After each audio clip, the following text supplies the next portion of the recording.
વિદ્યાર્થી મિત્રો, આપણે કિર્ચોફના બંને નિયમોના ઉપયોગ કઈ રીતે કરવા, કઈ રીતે લૂપ લેવી, કઈ રીતે જંકશનની ગણતરી કરવી, ઈએમએફનું ઉદ્ગમ સ્થાન અથવા તો વિદ્યુત કોષ કઈ રીતે જોડેલો હોય એમાં આગળ વધી રહ્યા છીએ.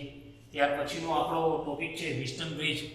આપેલા વીજ પરિપથને વિસ્ટન બ્રિજનો સૈદ્ધાંતિક વીજ પરિપથ તરીકે, આમ તો 12માના પ્રેક્ટિકલની અંદર હવે પછીના બે એપ્લિકેશન છે વિસ્ટન બ્રિજ અને મીટર બ્રિજ તરીકે પણ ઓળખાય છે. પ્રેક્ટિકલી કેમ ઉપયોગ કરવો, પોટેન્શિયોમીટરના બે ઉપયોગો છે, ઈએમએફનો ગુણોત્તર અને કોઈ પણ બેટરીનો આંતરિક અવરોધ શોધવો.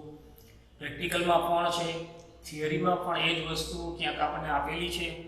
તો આપણે વિસ્ટન બ્રિજ કઈ રીતે કામ કરે છે અથવા તો કઈ રીતે લાગુ પડે છે એનું એક ઇક્વેશન આપણે તરફ જોવા જઈ રહ્યા છીએ. આપેલા પરિપથને વિસ્ટન બ્રિજ પરિપથ તરીકે ઓળખવામાં આવે છે.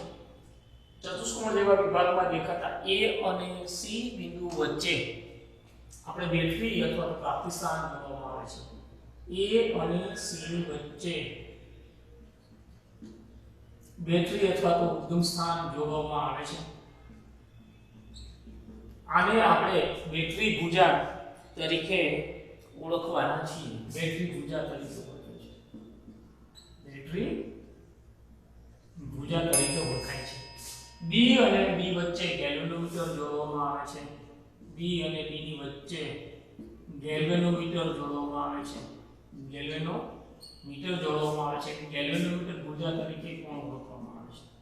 ગેલ્વેનોમીટર ભુજા તરીકે ઓળખવામાં આવે છે. સામાન્ય રીતે આપણે બેટરીનો આંતરિક અવરોધને ધ્યાનમાં લેતા નથી અથવા તો બેટરીનો આંતરિક અવરોધ શૂન્ય છે અને ગેલ્વેનોમીટરમાંથી પ્રવાહ છે Ig જેટલો પસાર થાય છે. Ig જેટલો ગેલ્વેનોમીટરમાંથી પ્રવાહ પસાર થાય છે. પણ ગેલ્વેનોમીટર અથવા તો વિસ્ટન બ્રિજની સંતુલન સ્થિતિમાં આપણે ક્યાંક R1 અને R2 અવરોધ અહીંયા ક્યાંક છે આપણે અજ્ઞાત અવરોધ તરીકે લેવાના છીએ. અજ્ઞાત અવરોધ તરીકે લેવાના છીએ. આ પ્રમાણભૂત અવરોધ છે. આ પ્રમાણભૂત અવરોધ તરીકે R3 ને લેવાના છીએ. આને મદદથી ક્યાંક આપણે એવી રીતે સંતુલન સ્થિતિમાં ગોઠવવાના છીએ કે આ ભુજામાં સંતુલન સ્થિતિ માટે શબ્દ અગત્યનો છે. સંતુલન સ્થિતિ માટે ગેલ્વેનોમીટરમાંથી પસાર થતો પ્રવાહ અથવા તો ગેલ્વેનોમીટર શૂન્ય આવર્તન દર્શાવે. સંતુલન સ્થિતિ માટે Ig 0 થાય, ગેલ્વેનોમીટર શૂન્ય આવર્તન બતાવે, ત્યારે હવે આપણે જંકશનનો નિયમ લાગુ પાડીએ કે ભાઈ બી બિંદુએ જો આ બધું પ્રવાહ આવતો જ ન હોય, બરોબર છે, તો આપણે Ig 0 થાય ત્યારે આપણે ભાઈ I1 અહીંયા જેટલો દાખલ થાય એટલો જ I3 માંથી પસાર થાય અને I2 I4 થાય. આ કન્ડિશન અગત્યની છે. અહીંયા સુધી નો સમજવા જેવું કંઈ છે જ નહીં બાળકો. પણ એવી પરિસ્થિતિમાં તમે વેલ્યુ સેટ કરો અવરોધોની કે ગેલ્વેનોમીટર છે એ શૂન્ય આવર્તન દેખાડે, ત્યારે આપણે કન્ડિશન એપ્લાય કરવાના છીએ કે ભાઈ I1 I3 થાય, I2 I4 થાય. હવે આપણે કિર્ચોફના બંધગાળાનો નિયમ કે લૂપનો નિયમ કે બીજા નિયમનો ઉપયોગ કરતા ADBA શું બાળકો ADBA તમે આવી રીતે માનો સર્કિટમાં પસંદ કરેલો છે. પ્રવાહ ગમે તે દિશામાં જતો હોય એની ચિંતા કર્યા વગર તમે પસંદ કરેલો રૂટ કેવો એ એક તો આપણે વિચારવાનું છે. અને CBDC તમે આમાં પણ બંનેમાં એન્ટી ક્લોકવાઇઝ ડાયરેક્શનમાં તમારો પથ નક્કી કરો છો. તો પ્રથમ દાડા માટે આપણે કેવો લીધો ADBA. BA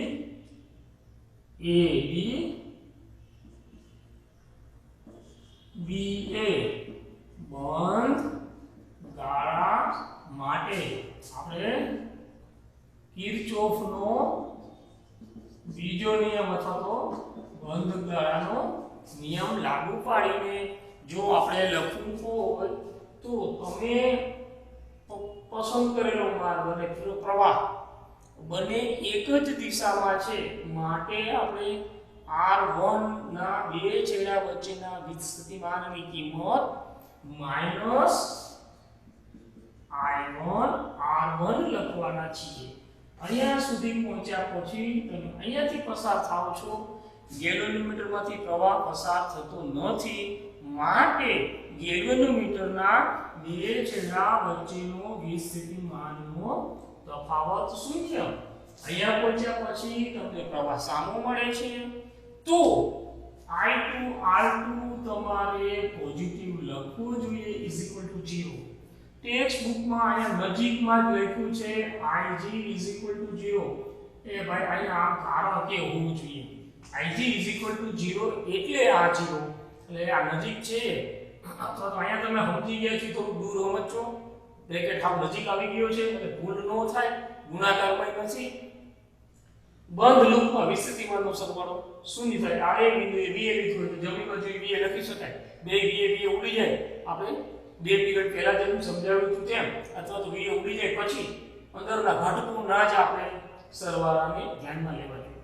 આપણી પાસે એક ઇક્વેશન આવું મળે છે આને આપણે I1 R1 ને આ બાજુ લઈ જઈએ તો I1 R1 I2 R2 થવાનું છે।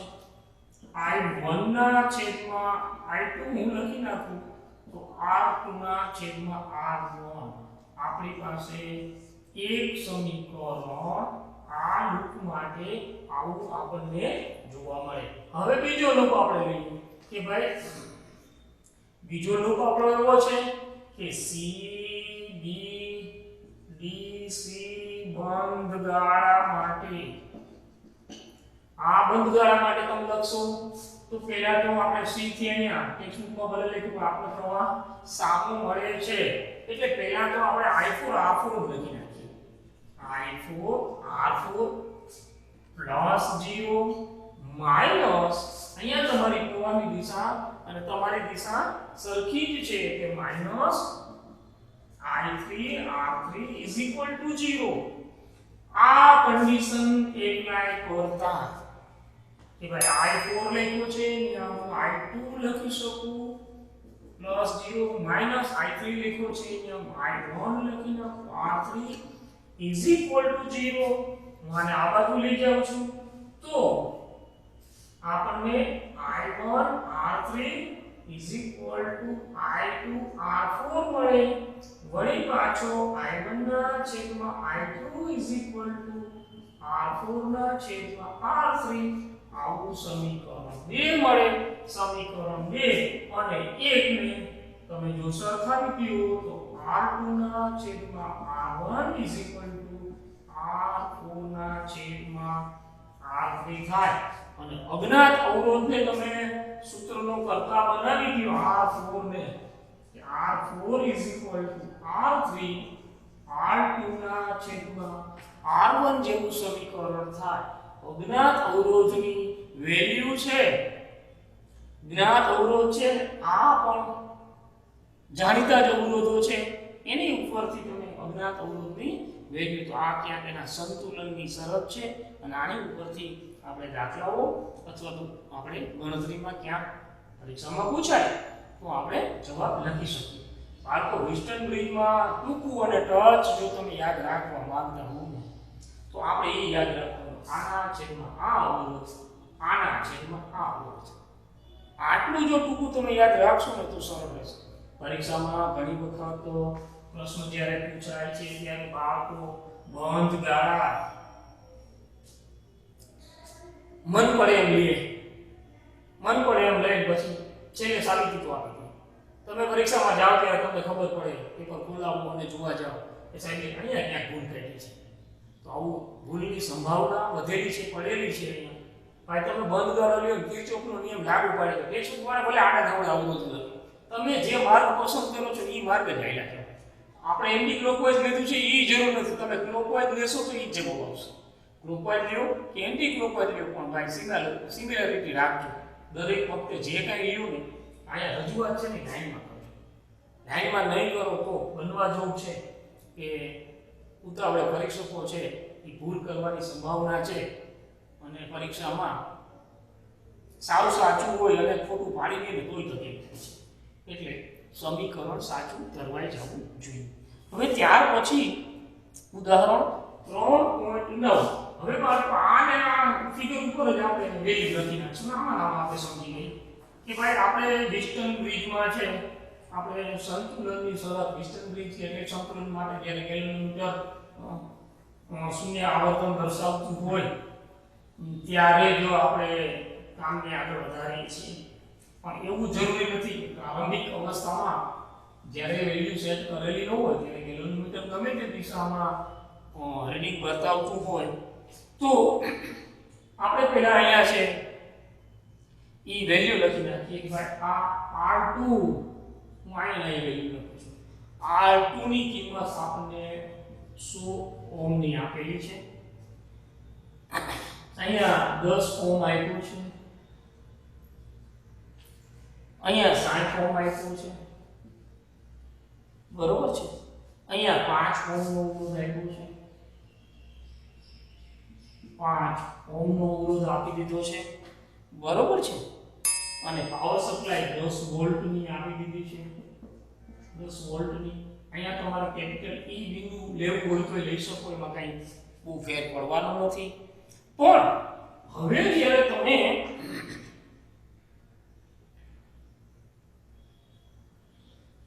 ટેક્સ્ટબુકમાં જરા I1 ને I2 ની કિંમતો બદલાવી છે. અહીંયા I2 કીધો છે, અહીંયા I1 કીધો છે, અહીંયા IG જતો હોય તો આ I4 ને બદલે તમારો I1 IG થાય અને I3 ની જગ્યાએ તમારે વેલ્યુ થવાની છે. અહીંયા I2 આવતો હોય તો I2 IG થાય. તો આ જરાક આમ તો બહુ અઘરું નથી પણ થોડું મગજમાં ફિગર પ્રમાણે તમારે ધ્યાન રાખવાનું છે. એક આપણને આવી એક ફિગર આપી છે. ગેલ્વેનોમીટરનો અવરોધ છે એ 15 ઓહમનો આપ્યો છે, અહીંયા 10 ઓહમનો અવરોધ આપ્યો છે, અહીંયા 5 ઓહમનો અવરોધ આપ્યો, 60 ઓહમનો અવરોધ આપ્યો છે, 100 ઓહમનો અવરોધ આપી દીધેલો છે. હવે આવી રીતે જ્યારે અવરોધો આપ્યા હોય તો 15 ઓહમના અવરોધ ધરાવતા ગેલ્વેનોમીટર B અને D વચ્ચે 15 ઓહમનું ગેલ્વેનોમીટર જોડાયેલું છે. A અને C બેટરી ભુજાઓ સ્થિતિમાનનો તફાવત 10 વોલ્ટની બેટરી રાખવામાં આવેલી છે. ત્યારે ગેલ્વેનોમીટરમાંથી વહેતા પ્રવાહની ભાઈ સંતુલિત અવરોધો આપ્યા નથી. પણ આવી પરિસ્થિતિમાં IG ની વેલ્યુ કેટલી એ તમારે લેવાની છે. તો ભાઈ પહેલા છે આપણે B A D B આપણે ટેક્સ્ટબુક પ્રમાણે જ બંધ ગાળો લઈએ. તમે સ્વતંત્ર છો, ગણતરીમાં ભૂલ ન કરો તો હાલશે. પણ પહેલી વખત જ્યારે દાખલો ગણો છો ત્યારે આપણે બંધ ગાળો છે એ એન્ટી ક્લોકવાઇઝ ડાયરેક્શનમાં લીધો છે તો એ આપણને સરળ રહેશે કે ભાઈ અહીંયાથી તમે શરૂઆત કરો છો. અહીંયા તમને I1 જેટલો પ્રવાહ છે એ સામો મળે છે અને ત્યાં વેલ્યુ છે એ R2 ની શું છે સામો મળતો હોય તો આપણે એને પ્લસ લખવું જોઈએ. શું I1 5 ઓહમનો અવરોધ છે, I2 જેટલી વેલ્યુ છે તો આ જવાબ છે -60 I2. અહીંયા તમને IG સામો મળે છે અને 15 ઓહમનો અવરોધ જોડેલો છે તો એને પ્લસ લખવું જોઈએ. +15 IG 0. સમીકરણમાંથી કંઈક થોડુંક નાનું કરવા માટે 5 જેટલું કોમન કાઢી નાખો તો 20I1 12I2 + 3 ig is equal to 0 જેવું સમીકરણ 1 આપણને જોવા મળે. ત્યાર પછીનું બંધગાળો છે BC DB ને ધ્યાનમાં લ્યો. પરંતુ મારા અર્થમાં છે ને BC DB અહીંયા ક્લોકવાઇઝ લીધો છે. એના કરતા શક્ય હોય તો આમ લ્યો તો ગણતરી આ રીતે જ કરેલી છે કે ભાઈ તમને છે તમે અહીંથી શરૂઆત કરશો તો આ હાવ મળશે. આ તમારી પ્રવાહની દિશામાં છે, આ તમારી પ્રવાહની માત્ર આ એક અવરોધ છે એ 10 ઓહ્મનો અવરોધ છે અને એ તમને સામો મળે છે. એટલે સાયકલ છે ને C B B C પ્રમાણે લીધી છે કે ભાઈ અહીંયા આપણે સાયકલ કેમ લીધી હતી કે ભાઈ અહીંયા આપણે સાયકલ આવી રીતે વિચારી હતી કે ભાઈ B A B B. હવે આપણે આમ લખીએ છીએ C B B C. આવો સર્ક્યુલર રૂટ આપણે પસંદ કર્યો છે કે ભાઈ અહીંથી શરૂઆત કરવું છે. આ પ્રવાહ આપણને સામે મળે છે તો 10 ઇન્ટુ બ્રેકેટમાં I1 માઈનસ IG.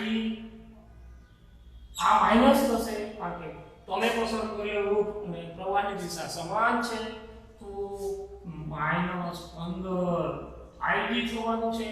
અહીંયા પણ 5 ઓહ્મનો તમારે 5 ઓહ્મનો અવરોધ છે અને અહીંયા I2 plus IG is equal to 0 થવાનું છે. આવી બાબતોને જો બાળકો જરા ધ્યાનમાં રાખશો તો સરળ રહેશે. હવે આપણે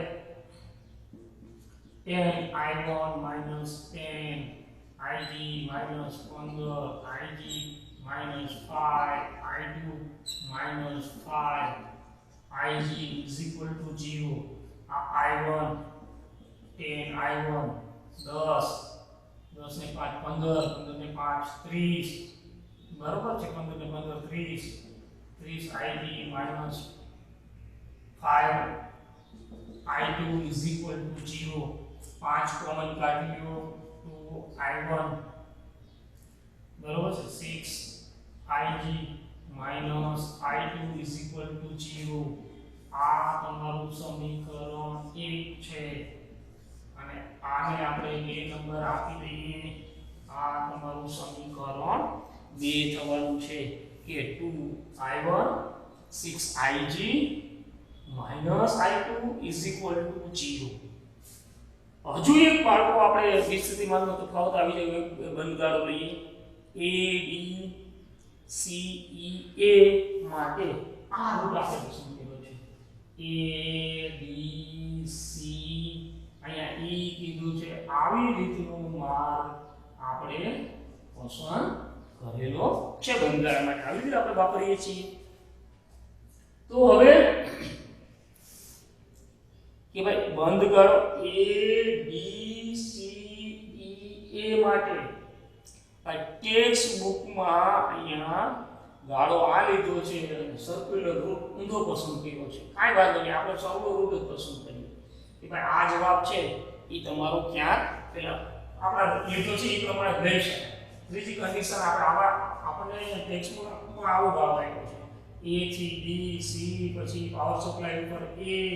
ગાળા માટે આપણે કિર્ચોફનો બીજો નિયમ લગાડીએ તો ભાઈ પ્રવાહની દિશા સમાન છે તો 60 I2 આવવાની છે minus 5 I2 plus IG આવવાનું છે અને પ્લસ નેગેટિવ ટર્મિનલ થી પોઝિટિવ ટર્મિનલ તરફ તમે જઈ રહ્યા છો તો પ્લસ 10 is equal to 0 થાય. આ બધાય પદોને આ બાજુ ઉપાડી જાવ કે ભાઈ ઇઝ ઇક્વલ ટુ 10 ડાબી બાજુ બદલે જમણી બાજુ લખું છું તો આ પ્લસ થઈ જાય 60 I2 માઈનસ I પ્લસ થઈ જશે પ્લસ 5 I2 પ્લસ 5 IG 8 ને 5 I2 plus 5 IG is equal to 10 જેવું સમીકરણ આપણને ત્રીજું સમીકરણ જોવા મળે 65 અને 5 IG વાળું. હવે તમારે ગમે એમ કરીને બધા ઇક્વેશનોને સોલ્વ કરવાના છે કે ભાઈ આપણને અહીંયા બંધગાળા માટે તમે લેશો તો 65i2 છે 5ig છે 65i2 5ig is equal to 10 આમાંથી કોણ 13 5 65 13 ને બાદબાકી કરીએ પછી નંબર આપો જો આપણે નથી નંબર આપો 13i2 plus ig is equal to 2 વાળું સમીકરણ છે એ આપણને 3 નંબરનું સમીકરણ આપણને જોવા મળશે. હવે ભાઈ આપણે લોપ કરવો હોય તો સમીકરણ આપણે 2 છે એને આપણે 10 વડે ગુણી નાખીએ તો સમીકરણ 2 ને 10 વડે ગુણતા અને ગુણ્યા આપણે 10 લઈએ તો આ સમીકરણ થશે 20i1 minus 60ig minus 10i2 is equal to 0. અહીંયા 20i1 છે અહીંયા 20i1 છે આને સમીકરણ 4 કહીએ 1 અને 4 નો તમે સરવાળો લ્યો તો હું અહીંયા મૂકી દઉં છું આ નીચે લખીને આપું છું એમાં ટાઈમ આવી 20i1 minus 12i2 plus 3ig આ સરવાળો અહીંયા બાદ નાખી સમીકરણ 1 અને 1 માંથી 4 બાદ કરતા 1 માંથી 4 બાદ કરતા 1 માંથી 4 બાદ કરતા માઈનસ પ્લસ બરોબર છે તો આ પદ ઉડી જશે 8 માંથી 12 જવાના છે અને ig છે આ 8 ને 3 63ig થશે 63ig માઈનસ 12 માંથી 10 જશે એટલે ત્યાં 2i2 is equal to 0 therefore i2 ને સૂત્રનો કરતા બનાવો into ig બરોબર છે તો તમે ડિવાઇડ લઈ લેશો તો 31.5 ig નો તમને જવાબ જોવા મળશે i2 is equal to 31.5 ig જેવું સમીકરણ વેલ્યુ તમને મળવાની છે. હવે સમીકરણ d અને a પરથી વળી પાછો તમે આ વેલ્યુ છે i2 ની કિંમત છે એ આપણે ત્રીજા સમીકરણમાં અહીં આપણને i2 ની કિંમત છે i2 ig આવે કે આ સમીકરણ કે ભાઈ i2 ની કિંમત આગળ ભાગ થોડો ચેકિંગ આપું છું આપણે મેટ્રિક્સમાં સમીકરણો તો પડ્યા છે કે ભાઈ i2 ની કિંમત i2 ની તમારી કિંમત છે એ આ સમીકરણમાં 13i2 plus ig is equal to 2 માં મૂકતા આમાં તમે મૂકશો તે i2 is equal to 31.5 આ ig છે ig છે is equal to 2 આનો ગુણાકાર કરી નાખો ig આરે સરવાળો લઈ લેશું તો તમને ક્યાં i2 ની કિંમત તમે મૂકશો તો ig is equal to આના ઉપરથી તમે પરિણામી ig મેળવી શકશો કે ભાઈ ig is equal to 4.87 milliampere જેવો જવાબ બાળકો આ સમીકરણો લખવા જ અગત્યના છે સામાન્યકરણ કરવું હવે 12મા ધોરણ સુધી પહોંચી ગયા હોય એટલે એ કંઈ શીખવાડવાનો પ્રશ્ન નથી પણ છતાંય એક વખત નોટમાં કેલ્ક્યુલેટરની મદદથી ગણજો ખાલી વાંચી જતા નહીં ખાલી વાંચી જશો તો મે બી ક્યારેક આપણને તકલીફ થાય એની ખાસ બાબતો કાળજી રાખજો. હવે ત્યાર પછીનું નેક્સ્ટ ટોપિક છે કે ભાઈ ક્યાંક આપણે વિસ્ટન બ્રિજને પ્રેક્ટિકલી ઉપયોગ કે ભાઈ પ્રયોગશાળામાં કઈ રીતે ઉપયોગ થાય એના માટે એક મીટર લંબાઈનો તાર લેવામાં આવે છે અને એને એલ શેપની પટ્ટી સાથે વાહક પટ્ટી ધાતુની પટ્ટી સાથે જોડી દેવામાં આવે છે અને પટ્ટીમાં બે ખાંચા રાખવામાં આવે છે. તો પહેલા તો આપણે વિસ્ટન બ્રિજની પ્રેક્ટિકલી સર્કિટ જોઈએ કે ભાઈ આપણે ક્યાંક એક એલ શેપની ધાતુની પટ્ટી રાખવામાં આવે છે, એમાં એક ડાબી બાજુ ખાંચો હોય છે, એક ગેપ જમણી બાજુ રાખવામાં આવે છે,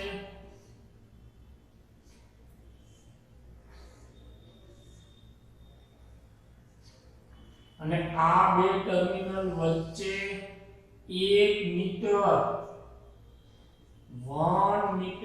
લંબાઈનું સમાન આડછેદ ધરાવતો યોગ્ય ધાતુનો તાર જોડી દેવામાં આવે છે. અહીંયા ડાબી બાજુના ગેપની આ બે ટર્મિનલ છે એને આપણે A અને C તરીકે લેવાના છે. આ બે ટર્મિનલની વચ્ચે બેટરી કોર પ્રેક્ટિકલમાં રિમોસ્ટેટ આવશે, તમારે વેલ્યુ કદાચ વેરી કરવી હોય તો બેટરી અને કોર જોડવામાં આવે છે. ડાબી બાજુમાં અજ્ઞાત અવરોધ R જોડવામાં આવે છે અને જમણી બાજુમાં ખાંચાની અંદર જ્ઞાત અવરોધ, અહીંયા અવરોધ પેટી હોય છે પણ અહીંયા આપણે એ આપ્યો છે કે આપણે જ્ઞાત અવરોધ છે. વચ્ચેના ટર્મિનલમાંથી ગેલ્વેનોમીટર જોડવામાં આવે છે. ગેલ્વેનોમીટર છે જોકી કોર્ડ સાથે, જોકી કોર્ડ છે એક મેટલની કોર્ડ છે કે જેને તાર ઉપર તમે સરકાવીને અથવા તો કોન્ટેક્ટમાં લાવી અને પ્રવાહ પસાર કરી શકો છો અને જોકી કોર્ડને સરકાવી અને ગેલ્વેનોમીટરનું કોણાવર્તન છે એ શૂન્ય કરી શકો છો. અહીંયા આપણે ક્યાંક બિંદુ આપ્યું છે B અને D. આ બિંદુને B કહેવાના છે, આ બિંદુને D કહેવાના છે. અહીંયાથી અહીંયા સુધીની લંબાઈ L1 છે. આ 100 મીટર હજુ હોય તો આ ભાગ છે એ 100 L1 થવાનો છે. આનો તમે અવરોધ લ્યો એકમ લંબાઈ દીઠ અવરોધ, તો અહીંયા R સેન્ટીમીટર અને અહીંયા R સેન્ટીમીટર જેટલો અવરોધ લાગુ પડે.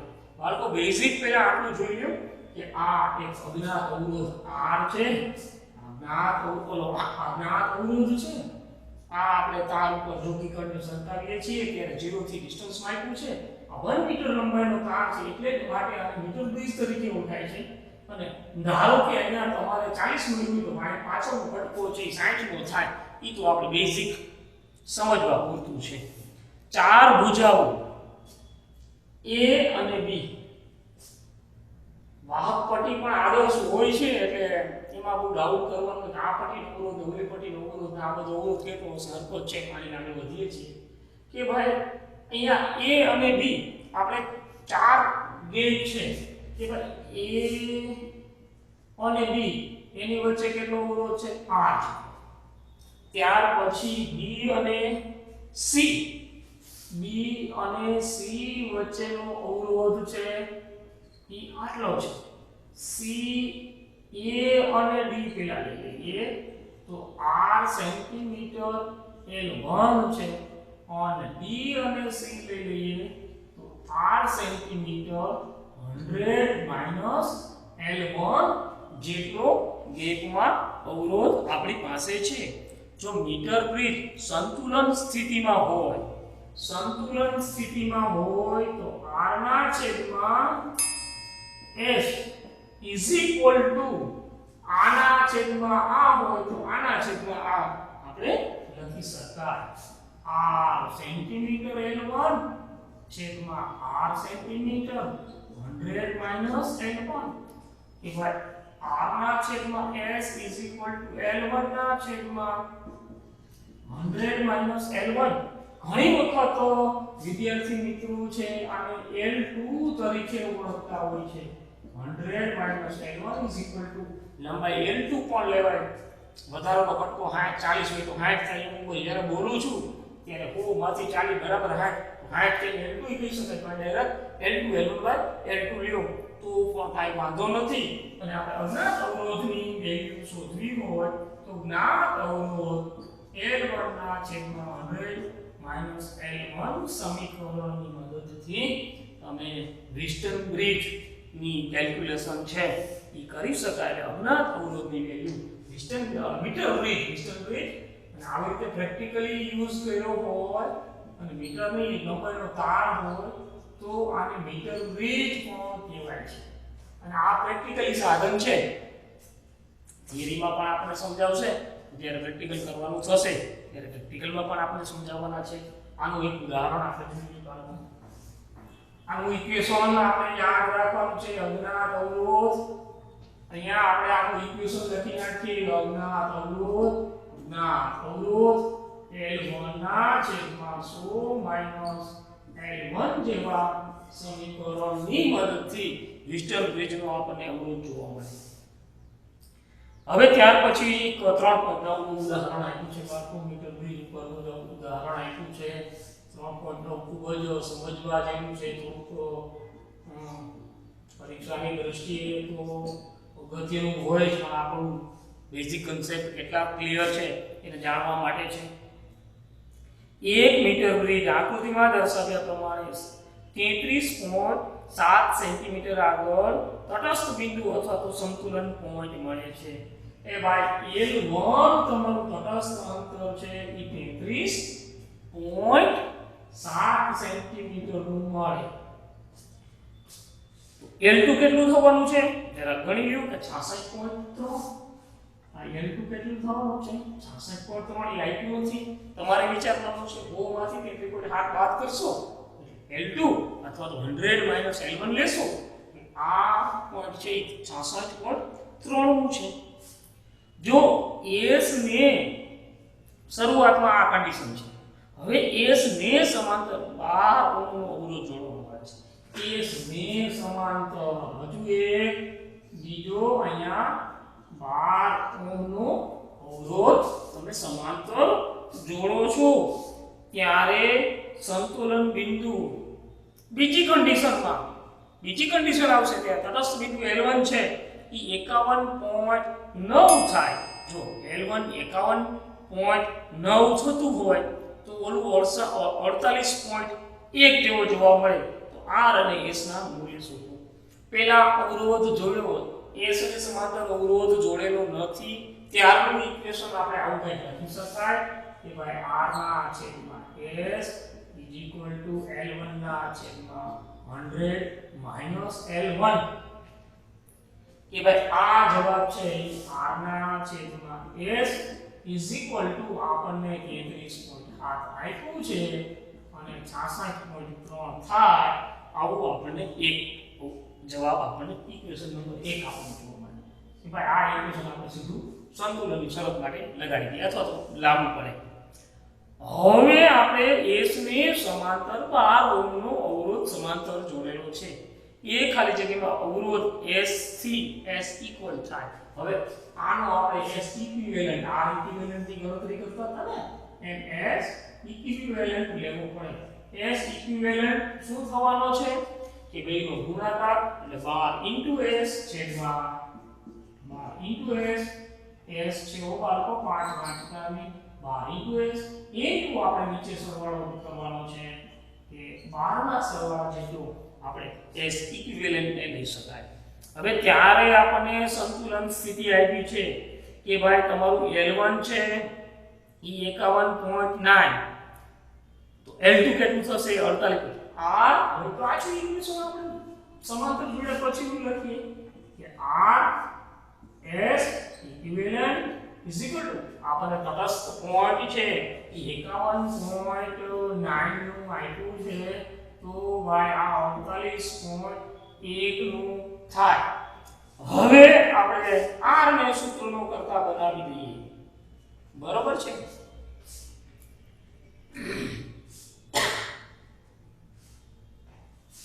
અથવા તો આમાં તમે વેલ્યુ મૂકી દો. S ઇક્વિવેલન્ટ ની વેલ્યુ કેટલી છે કે ભાઈ S ઇક્વિવેલન્ટ છે તો તે અંશમાં જશે તો બરોબર છે. તો ક્યાં R એમનો રહેશે, આ લોકો અહીંયા મૂકી દઈએ. R S ની વેલ્યુ છે 12S ના છેદમાં S plus 12 is equal to 51.9 છેદના અંશમાં ઉપર મોકલી દો. S પ્લસ 12 આપણને અહીંયા 12 into S મળશે એ 51.9 48.1 નો જવાબ મળશે. વળી પાછો તમે s ને સૂત્રનો કરતા બનાવી દો કે ભાઈ ગમે એમ કરીને 12 r plus s ની કિંમત બરોબર છે r plus s ની કિંમત r ના છેદમાં s ની કિંમત આપણી પાસે છે s plus 12 અહીંયા હું r ના છેદમાં s લખી નાખું ને અહીંયા બહાર લઈ લઉં આ કિંમત તમારી પાસે છે અંશમાં મૂકી દો s ને સૂત્રનો કરતા બનાવી દો આને કેલ્ક્યુલેટર થી તમે ડિવાઇડ કરી દો બરોબર છે આની વેલ્યુ છે આનો તમે ભાગાકાર લઈ લેશો એટલે એક મૂલ્ય મળશે એક મૂલ્યને અહીંયા ગુણાકારમાં લઈ લો ગુણાકારમાં લઈ આનો ભાગાકાર કરો આ બાજુ લઈ જાઓ s ને સૂત્રનો કરતા બનાવીને આમ તમે શિફ્ટ કરશો બધું ફેરફાર કર્યા રાખશો તો તમારો s નું વેલ્યુ છે આપણે માગ્યા પ્રમાણે 13.5 ઓહ્મ જોવા મળે અને r l ના મૂલ્ય ઉપરથી આપણને r ની કિંમત છે એ આપણને 6.86 ઓહ્મ હવે બાકીનો ભાગ છે કેલ્ક્યુલેટરનો વધે છે બાળકો એટલે હું ટાઈમ બગાડતો નથી પણ આપણે નેક્સ્ટ પીરિયડમાં જ્યારે મળશું ત્યારે આપણે પોટેન્શિયોમીટરની થિયરી તરફ ક્યાંક આગળ વધશું